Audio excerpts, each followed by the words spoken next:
ఆ తల్లి వాళ్ళ అబ్బాయిని తీసుకొచ్చింది. మొత్తం గెడ్డ మొత్తం పెరిగిపోయి ఉంది, జుట్టు భయంకరంగా పెరిగిపోయి ఉంది, మనిషి కొంచెం బాగా లావ్ అయిపోయి ఉన్నాడు. చూస్తే చాలా ఇబ్బందికరంగా కనిపిస్తున్నాడు. ఆ తల్లి ఏమో చాలా ఆరోగ్యంగాను చాలా చక్కగా ఉంది. ఆ తల్లి ఇంత చక్కగా ఉన్నటువంటి ఈ తల్లికి ఇలాంటి కొడుకు ఎలా ఉన్నాడు అని అంటే, వాడు అందంగానే ఉండేవాడు, వాడు చక్కగానే ఉండేవాడు. ఏం జరిగింది? ఇంజనీరింగ్ చదువుకుంటున్న సమయంలో ఒక అమ్మాయి ప్రేమలో పడ్డాడు. ఆ అమ్మాయి ప్రేమలో పడి ఆ అమ్మాయితో తిరిగి తందనాలు ఆడాడు. ఆ తరువాత ఆ అమ్మాయితో కలిసి తిరిగి తందనాలు ఆడుతున్నప్పుడు చదువు పక్కన పెట్టేశాడు.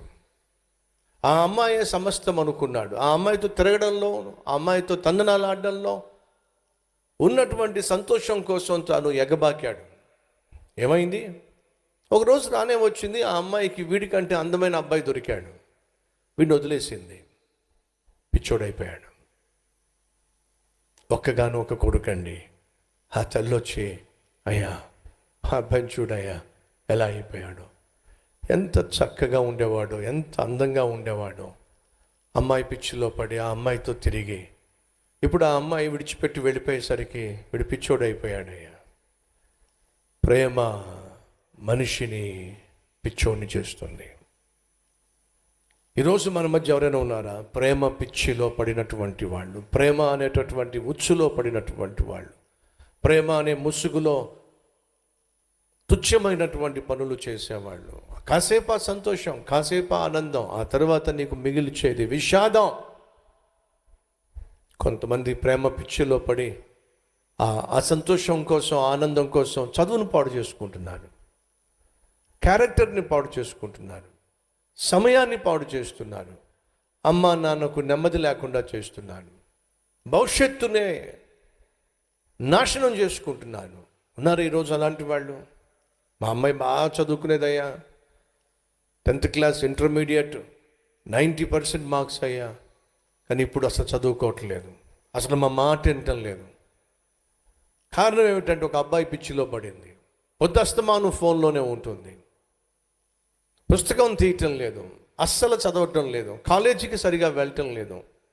మా అమ్మాయి డాక్టర్ కావాలని ఆశపడ్డాం, ఉన్నత విద్యను అభ్యసించాలని ఆశపడ్డాం, కానీ ఈరోజు కనీసం మా మాట కూడా వింటలేదు. ఎక్కడికి వెళ్తుందో చెప్పదు, ఎప్పుడు వస్తుందో చెప్పదు, కొన్నిసార్లు ఇంటికి కూడా రాదు.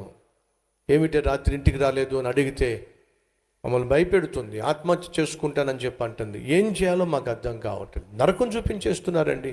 కారణం ప్రేమ అనేటటువంటి పిచ్చిలో పడి, ఆ బంధకంలో పడి, ఆ అపవిత్రమైనటువంటి శరీర సంబంధమైన అలవాటుకు బానిసాయి యవ్వనాన్ని పాడు చేసుకుంటున్న వాళ్ళు ఎంతమంది లేరు? భర్త ఉన్నాడు కానీ అక్రమ సంబంధం, భర్త ఉద్యోగానికి వెళ్ళాడు, ఈ లోపల అక్రమ సంబంధం పెట్టుకున్న వాడి ఇంటికి వచ్చేసాడు. ఏదో మర్చిపోయినటువంటి భర్త సడన్గా ఇంటికి వచ్చాడు, తలుపు తట్టాడు, లోపల ఎవరున్నారు? అక్రమ సంబంధం ఏర్పరచుకోవడం లోపల ఉన్నాడు. విషయం బయటపడిపోతుందని చెప్పి ఏం చేయాలో అర్థం కాలేదు.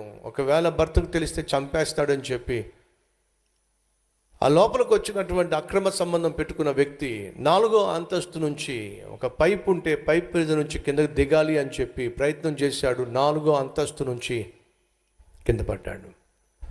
నడుము విరిగిపోయింది, ఎముక విరిగిపోయింది, నడవలేని, కదలలేని, జీవితాంతము మంచం మీదే పడుండాల్సినటువంటి స్థితి చేతులారా తెచ్చుకున్నాడు. ఒకడేమో అమ్మాయి పిచ్చిలో పడి ఒకప్పుడు బాగా చదువుకున్నవాడు కాస్త ఇప్పుడు పిచ్చోడైపోయాడండి. ఒకడేమో అక్రమ సంబంధానికి అలవాటు పడి ఆఖరికి ఈరోజు వెన్నెముక విరిగిపోయి, కాళ్ళు చేతులు విరిగిపోయి హాస్పిటల్లో ఎంత వైద్యం చేసినా సరే బాగుపడక జీవితాంతం నడిచే ఛాన్స్ లేదు, కూర్చునే ఛాన్స్ లేదు, మంచం మీదే. ఈరోజు మనిషి అనుకుంటున్నాడు పాపంలో సంతోషం ఉంది అని చెప్పి పాపాన్ని జురుకునే ప్రయత్నం చేస్తున్నాడు. కానీ బైబిల్ సెలవిస్తుంది, ఆ పాపము ఇచ్చే సంతోషము కేవలము అల్పకాలము మాత్రమే.